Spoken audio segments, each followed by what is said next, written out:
अब वो 3 बजे 3 बजे चालू भल जन तो उसी मत करा नहीं संदेह कर हाँ तो 2:45 बजे चालू भल 5:45 बजे खत्म अरे 6:30 बज गए 7 बज गए पुन्ना समझ हुआ करे चलिए अब चलें चला चला चला ले ला तो के कोई आए मैया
माता की जय।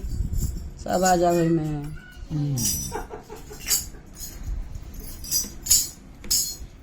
कलियों का काम लगाए सब में कलियां डाल देनी हो जाएगा